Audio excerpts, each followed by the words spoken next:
Good evening भाइयों बहनों, सब चंगा बढ़िया। चलिए, तो आज हम लोग चर्चा करेंगे ड्यूटीज ऑफ बेली पे। तो ये जो हमारा बेली है, अब इसकी भी देखिए ड्यूटीज हैं, और 1 2 3 4 5 6 ड्यूटीज दी हुई।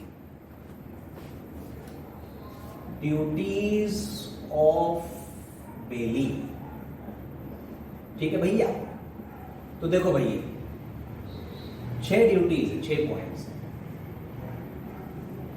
सर जी बेली कौन है? अरे सर बेली तो अब हमको पता है। बेली मीन्स जिसको गुड्स बेलमेंट में दी गई है। तो if goods have been delivered to you for bailment, तो यू आर बेली। मेरे को दिए तो मैं बेली। एकदम आसान है बच्चों, कोई प्रॉब्लम ही नहीं। तो जो हमार बेली है, मतलब जिसको हम गुड्स दिए हैं for some purpose, it may be repair, it may be safe custody, it may be transportation, it may be bailor's use, it may be bailee's use. तो बेली की सबसे बड़ी और पहली ड्यूटी है गुड्स का रीजनेबल केयर करने की। रीजनेबल केयर, सर बेली को रीजनेबल केयर करनी है of goods. Sir as if goods are of him only, same quantity, same bulk, same value, ठीक है। अब उसने रीजनेबल केयर किया और बेटा लॉस हो गया, तो लॉस बेलर का है। सर उसने रीजनेबल केयर नहीं किया और लॉस हो गया, तो गलती किसकी है? बेली की ना। तो लॉस भी बेली का। सिंपल है एकदम। देखो, बेली की पहली ड्यूटी, सबसे important duty, to take proper care of the goods. जैसे कि वो अपनी गुड्स की केयर करता है, वैसे ही बेलर की गुड्स की केयर करनी है। सर आजकल के इस एनवायरनमेंट में, इस कोरोना के वातावरण में आप देखो सर, लोग अपने बच्चों को घर से नहीं जाने दे रहे हैं, या बहुत जरूरी है तो उसको बोलते हैं कि तू चला जा, नहीं तो ना, मना करते हैं। अब सोचो आपके घर पे कोई दूसरे का बच्चा आया हुआ है, वो आके रह रहा है लाइक दैट। अब आपको मार्केट सामान मंगाना है, जा भाई लेके आ, ये काम कर, वो काम। तो यार जो केयर आप अपने बच्चे के साथ कर रहे हो, वही आपको दूसरे के बच्चे के। This is the concept. हालांकि बच्चा बेलमेंट नहीं होता, गुड्स नहीं है वो यार, बेलमेंट सिर्फ गुड्स का होगा। एग्जाम्पल सिर्फ समझाने को था। सर जी पहला पॉइंट लिखा, in all cases of bailment, bailee is bound to take as much as care of goods bailed to him as man of ordinary, सामान्य बुद्धि का व्यक्ति सिमिलर सर्कमस्टांसेस में अपनी बल्क, क्वांटिटी, क्वालिटी, वैल्यू की goods की, जैसी अपनी गुड्स के करते हो केयर, वैसे ही बेलमेंट, बेलर की गुड्स की केयर करनी है आपको, ना कम ना ज्यादा। रीजनेबल केयर, ऑर्डिनरी प्रूडेंस का व्यक्ति क्या करेगा, ठीक। अब देखो, there are a few examples. पहला, ऑर्नामेंट्स का बेलमेंट हुआ, ठीक। अब ऑर्नामेंट्स कहां रखोगे? तो इसने लॉकर में रखे, अपने भी वो लॉकर में ही रखता है। इसका मतलब रीजनेबल केयर हो गई। उसके बाद देखो, राइट्स हो गए, लॉस्ट हो गया, स्टोलन हो गया, डकैती पड़ गई, गब्बर सिंह आ गया, तो बताओ बेली जिम्मेदार है? नहीं है। आंसर है नहीं। क्यों? क्योंकि बेली ने जो गुड्स थी उसका रीजनेबल केयर किया। If you keep your own ornaments in locker and you are keeping the ornaments of baler also in the locker, and then they are lost, तो you are not responsible, आपकी कोई mistake नहीं है बच्चों, ठीक। तो यहां तक एग्जाम्पल क्लियर हो गया। अब देखिए इसी एग्जाम्पल में there is second part. Sir example बहुत ध्यान से करिएगा। सेकेंड पार्ट इज कि जो बेलर है उसने इंस्ट्रक्शन दिया है कि ऑर्नामेंट्स बैंक के लॉकर में रखो और बेली ने घर के लॉकर में रख लिए, तो उसको इंस्ट्रक्शंस भी फॉलो करने हैं। Now bailee will be responsible. If on the other hand X यानी bailor instructs Y to keep them in a bank और Y keeps them as his residence, तो सत्यानाश हो गया ना। नाउ इंस्ट्रक्शंस फॉलो नहीं करोगे तो प्रॉब्लम हो जाएगी। तो इस प्रकार से उसको रीजनेबल केयर करनी है, जैसे कि एक ऑर्डिनरी प्रूडेंस का व्यक्ति अपनी खुद की गुड्स की same quality, same quantity, same bulk, same value की गुड्स की करता है। रीजनेबल केयर किया उसने और लॉस हो गया तो लॉस बेलर है। सर जैसे ऑर्नामेंट्स अपने लॉकर में रखे थे और चोरी हो गई, डाका पड़ गया, तो वो जिम्मेदार नहीं है बेली। लेकिन बेलर ने कहा था बैंक में रखो, फिर घर पे रख लिए, तो ये गलत हो गया, फिर बेली जिम्मेदार होगा, लॉस का कंपनसेशन करना पड़ेगा। Sir example 2, A deposited it goods in बीज गो डाउन, फ्लड्स हो गए और गुड्स डैमेज हो गए, तो बी इज नॉट लायबल क्योंकि उसकी गलती नहीं है। रीजनेबल केयर किया उसने, अनप्रेसिडेंटेड फ्लड से बचे। Sir bailee in the absence of contract is not responsible for loss destruction if he has taken amount of care। तो ये तो हम डिस्कस कर चुके हैं। अगर बेली प्रॉपर केयर करेगा, ठीक है, और फिर नुकसान होगा तो बेली जिम्मेदार नहीं होगा, बेलर का नुकसान हुआ है। चलिए दैट इज क्लियर, गुड। दूसरी ड्यूटी है not to use goods for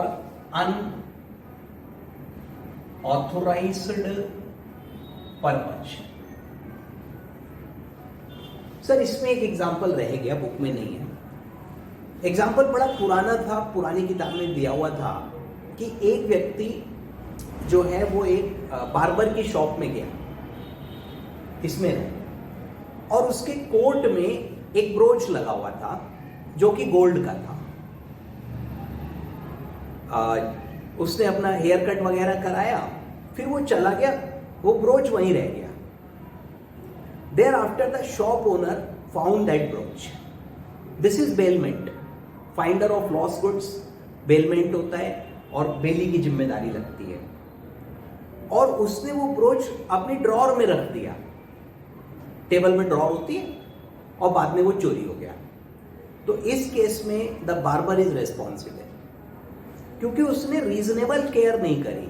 sir आप गोल्ड की चीजों को ऐसे ड्रॉर में रख के छोड़ देते हो, प्रॉपर रखते हो ना, तो ये चीज है।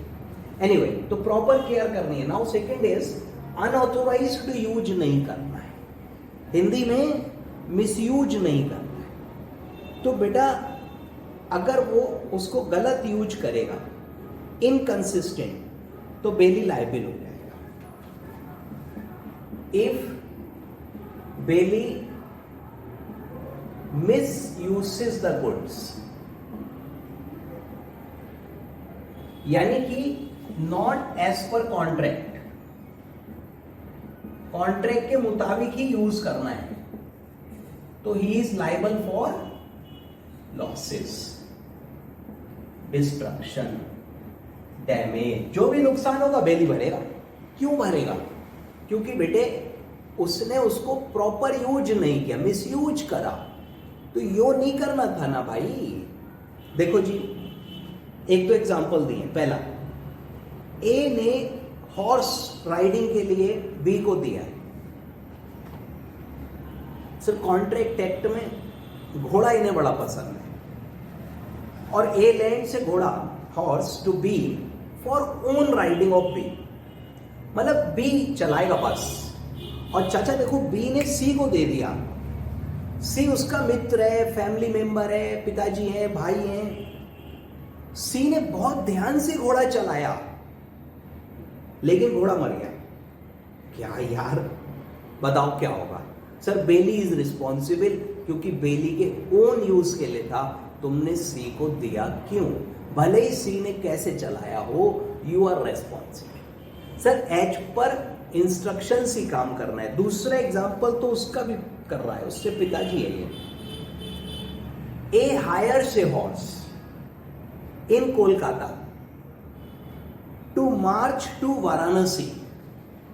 भाई साहब कलकत्ता से बनारस तक घोड़े से जाएगा। घोड़ा मरेगा नहीं मरेगा? पक्का मरेगा। लेकिन अगर इस दौरान घोड़ा मर जाता है तो बेली जिम्मेदार नहीं है, क्योंकि एज पर कॉन्ट्रैक्ट यूज कर रहा है। लेकिन भाई साहब वो तो कटक की तरफ चला गया, उड़ीसा, लाहौल विला, ये तो अलग साइड में है।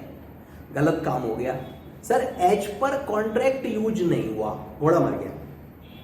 मित्रों, लाइबिलिटी होगी बेली की, क्योंकि उसने मिसयूज करा। जब तुमने बनारस जाने को लिया था तो तुम बेटा कटक कैसे चले गए? यो गलत हो गया जी सर, ये लाइबल हो। सर इसी सिचुएशन में if bailee misuses the goods, number 1 ही is liable for loss, and number 2 bailor can avoid the contract. Sir, if you remember voidable contracts, contract becomes voidable in some circumstances. So if bailey misuses the goods, तो bailor उसको avoid कर सकता है, contract खत्म कर सकता है. It is given in section 153. A contract of bailment is voidable at the option of bailor if bailey does anything, any act जो कि inconsistent with the conditions of bailment है, अवॉइड करेगा।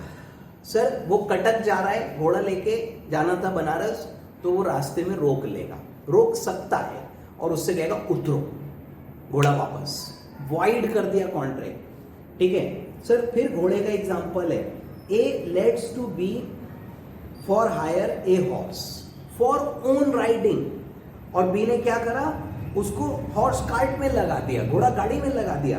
ओहो, तो now A can terminate the contract. उसने सड़क पे देखा घोड़ा गाड़ी में, मेरा घोड़ा लगा हुआ है, तो वहीं पे रोक के अपना घोड़ा वापस ले लेगा। बराबर है सर। ड्यूटीज ऑफ बेली बहुत सिंपल है, लॉजिकल है बेटा। रीजनेबल केयर लेनी है और बेलर के इंस्ट्रक्शंस फॉलो करने हैं। इंस्ट्रक्शंस अगर हैं कि बैंक में रखिए, तो गुड्स को बैंक में रखेगा, ऑर्नामेंट्स को नहीं रखेगा, फिर रीजनेबल केयर नहीं होगी, फिर तो मानी नहीं जाएगी ना। रीजनेबल केयर कहाँ हुई? सर जी अपने गलत काम के लिए यूज नहीं करेगा, जो तय हुआ है उसी लिए यूज करेगा, इनकंसिस्टेंट यूज नहीं कर सकता। ठीक है। तीसरा है not to mix the goods, not to mix the goods with own goods। Bailor की गुड्स को अपनी गुड्स में मिलाएगा नहीं। अब अगर मिला लिया, इफ ही मिक्सेस, ठीक है, विद कंसेंट ऑफ बेलर और विदाउट कंसेंट ऑफ बेलर, ठीक, अगर कंसेंट से मिलाया है तो bailor shall have proportionate, bailor shall have proportionate ownership in mix या mixture. Sir bailee is responsible for segregation, segregating the goods। इसको अलग करनी पड़ेंगी, और who will bear the expense? Expense of segregation will be borne by, आप बताओ बेटा, बेली। Yes, बेली देख, क्योंकि उसकी गलती है, और अगर नहीं हो सकती है अलग, सेग्रीगेट नहीं हो सकती है, then he will compensate the loss। अगर अलग हो सकती है तो अलग कर दो भाई, अलग करने का भी काम बेली का होगा और खर्चा भी बेली का होगा। और अगर अलग नहीं कर सकता है, ऐसे मिक्सचर हो गया है, तो कंपनसेशन करना पड़ेगा। तो देखिए, bailee is not entitled to mix up the goods bailed with his own goods. Bailee उन गुड्स की मिलावट नहीं कर सकता except with the consent of baler.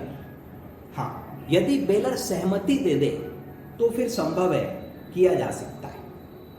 लेकिन अगर कंसेंट से करेगा, देखो, mixes the goods with own goods, both party shall have interest, दोनों का इंटरेस्ट हो जाएगा proportionate ownership to the respective share in the mixture. और विदाउट कंसेंट अगर मिक्स करेगा, गुड्स कैन बी सेपरेटेड, अगर गुड्स अलग हो सकती हैं तो property remains of the party, जिसकी जितनी है वो रहेगी, और एक्सपेंस ऑफ सेपरेशन डिवीजन वो बेली बियर करेगा, वो सॉरी यहाँ पर बेली बियर करेगा। एग्जाम्पल है, 100 बेल्स ऑफ कॉटन थी बेलर की, उस पे बेलर का निशान भी लगा, मार्क लगा हुआ है, उसने अपनी बेल्स में मिला दिया, तो बेटा ये तो अलग हो सकती है ना, तो उसकी वाली अलग करके वापस करो, और अलग करने का काम, खर्चा देने का काम बेली का होगा। सर जी अगर इम्पॉसिबल है तो आगे लिखा है कि वो डिलीवर बैक करने की जिम्मेदारी है, और नहीं तो कंपनसेशन देना पड़ेगा। तो sir ji bailor is entitled to compensation. Example है, इसने बैरल ऑफ केव फ्लोर 4500 बिना कंसेंट के कंट्री फ्लोर के साथ मिक्स कर दिया, मतलब आटे में आटा मिला दिया। अब ये तो अलग हो नहीं सकता, और 2500 रुपये वर्थ वाला, तो उसको 4500 रुपीज़ देने पड़ेंगे जो उसकी वैल्यू थी। ठीक है बेटा, तो इस प्रकार से गुड्स को वो मिक्स नहीं कर सकता, और अगर वो मिक्स कर देगा, पूछ कर करेगा तब तो कर सकता है। फिर जो मिक्सचर बनेगा उसमें दोनों का हक होगा, प्रोपोर्शनेट बेसिस पर दोनों का इंटरेस्ट आएगा बेटा। और यदि सेपरेट नहीं हो सकता,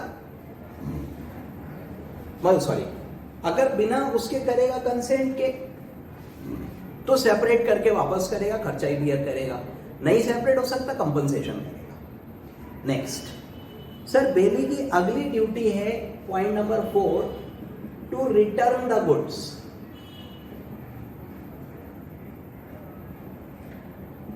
ऑन अकम्प्लिशमेंट ऑफ पर्पज, जब कार्य पूरा हो गया तो गुड्स वापस करो, विदाउट डिमांड। बेलर भले ही डिमांड नहीं कर रहा है वापस करने की, इसकी ड्यूटी है। ये कह रहा तुमने मांगी नहीं, तो वो मांगेगा नहीं, तुम्हें देनी है भाई वापस। तो बेटा it is duty of the bailee to return और deliver according to bailor's direction. Return करो या जैसे वो कह रहा है वैसे करो, without demand, as soon as time पूरा हो गया है। ठीक, और अगर डिफॉल्ट करेगा बच्चों, तो जो भी लॉस डिटीरियोरेशन होगा वो उसको देना पड़ेगा। ठीक है, अगर वो डिफॉल्ट करता है, समय से वापस नहीं करता, तो लॉस हो गया, डिटीरियोरेशन हो गया, सर गुड्स का डिस्ट्रॉय हो गई, तो वो कॉम्पनसेट करेगा बेली, क्योंकि समय से वापस करने की ड्यूटी आपकी थी। नेक्स्ट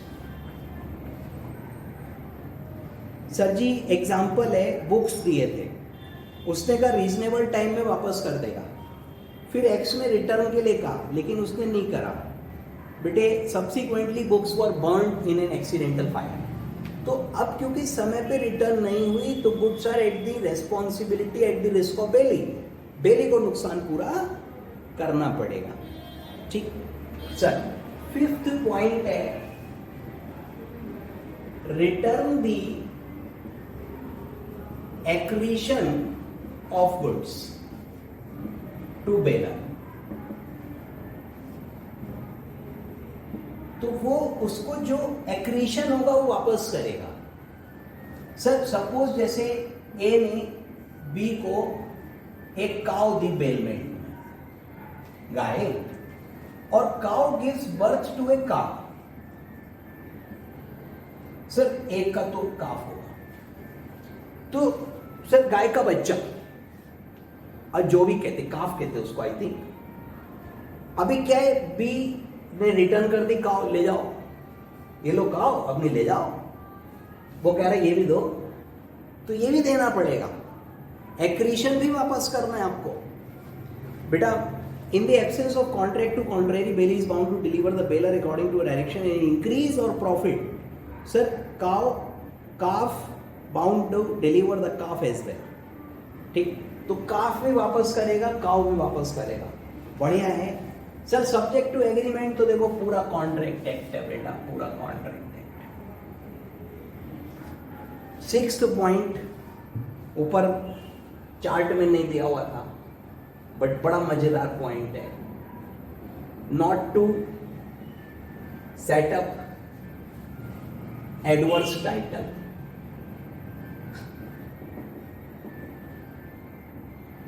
ठीक है सर, इसका अर्थ है बेली कैन नॉट. बड़ा मजेदार पॉइंट है, इसलिए थोड़ा हंसी आ रही है. Challenge the title of owner या बेलर. सर, उसकी ड्यूटी है टू रिटर्न. अभी हमने पढ़ा था रिटर्न करनी है, भले ही बेलर का टाइटल है या नहीं है. सर, अगर बेलर का टाइटल नहीं है तो भी रिटर्न करना है. Bail is not responsible. मित्रों, एग्जाम्पल से देखते हैं. सपोज करिए क्लास में थे हम लोग, द ओल्ड डेज है जब आप आया करते थे, और एक टेस्ट हो रहा था. आपका कैलकुलेटर घर रह गया. आपने मुझसे मांगा कि सर कैलकुलेटर दे दो. मैंने दे दिया, कोई बात नहीं. टेस्ट खत्म हो गया. अब आप कॉपी सबमिट करके जाने लगे. मैंने कहा बेटा वो कैलकुलेटर तो दे दो. आप कह रहे हो sir are you owner of the calculator. मैंने कहा हाँ बेटा मेरा ही था. आप कह रहे हो दिखाओ, बिल दिखाओ कहाँ है. अब आप कह रहे हो बेटा, आप मेरे से कह रहे हो बेटा कहाँ से लाए थे ये, इस पे तो उसका नाम लिखा है, इस पे तो उसका नाम लिखा है, ये तो उसका है, इसका है. अच्छा, तो let me tell you, as per contract act you do not have this right. This is an example of bailment. मैंने आपको कैलकुलेटर दिया है, तो it is your duty to return. You can not set up adverse title. आप मुझे से ये नहीं कह सकते हो कि सर जी ये कैलकुलेटर लाए कहाँ से थे, जरा ये तो बताओ. तो ये आपके अधिकार में नहीं आता. अब आप अपनी ओनरशिप उस पर क्रिएट करे ले रहे हो. तो लिखा है bailee must not set up title adverse to that of bailor. Bailee bailor के टाइटल को एडवर्स नहीं करेगा.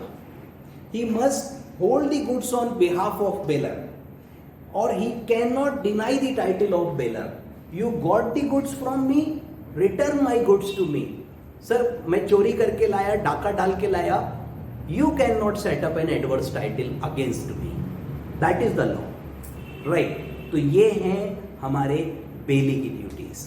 प्रॉपर उसको ध्यान रखना है गुड्स का, प्रॉपर रीजनेबल केयर लेनी है बच्चों, और जो इंस्ट्रक्शंस हैं वो उसको फॉलो करने. सर जी इनकंसिस्टेंट यूज नहीं करना है. जैसा कॉन्ट्रैक्ट है वैसा यूज करोगे, पर्सनल यूज नहीं करोगे. मतलब कॉन्ट्रैक्ट के खिलाफ यूज नहीं करोगे. अगर गलत हुआ कुछ, यूज अदरवाइज हुआ और लॉस हो गया, तो बेली को देना पड़ेगा, और contract will also become voidable at the option of bailor. Sir ji mixing नहीं करनी गुड्स की, कंसेंट से करोगे तो जो प्रपोर्शन होगा उसके इंटरेस्ट का वो उसमें मिक्सचर में भी रहेगा. बेलर बेली दोनों का हक हो जाएगा. बिना पूछे करोगे तो अलग करके वापस करना पड़ेगा, और यदि किसी कारणवश अलग नहीं हो सकता, ठीक है, तो बेटा कंपनसेशन करोगे, और अलग करने का खर्चा भी बेली को देना पड़ेगा. उसको रिटर्न करनी है, रिटर्न नहीं करेगा समय से, फिर लॉस हो गया, भले ही रीजनेबल केयर थी, बेली जिम्मेदार होगा, क्योंकि रिटर्न का टाइम निकल गया. कोई एक्रीशन है, इंक्रीज ऑफ द एसेट है, कोई उसमें इंटरेस्ट का राइज हो गया, वो भी वापस करोगे, वो भी बेलर को बिलोंग करेगा बेटा. और बेलर के अगेंस्ट में उसकी बेलर की ओनरशिप को चैलेंज नहीं करना है, एडवर्स टाइटल सेटअप नहीं करना है. तो ये 6 ड्यूटीज हैं बेली की. इसके बाद rights of bailor which we will cover in the next class. फिलहाल इतना ही. Thank you very much.